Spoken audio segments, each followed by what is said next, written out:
Finally guys तो हम लोग आ चुके हैं छपरा के नैनी मंदिर। और देखिए नैनी मंदिर का नज़ारा कितना मस्त लग रहा है मंदिर।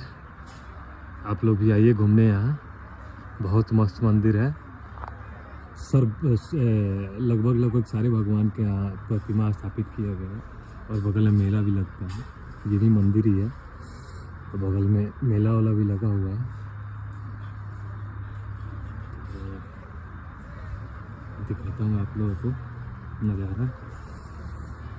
ये छपरा का मंदिर है, नैनी मंदिर बनी हुई है, आगे का दिखा।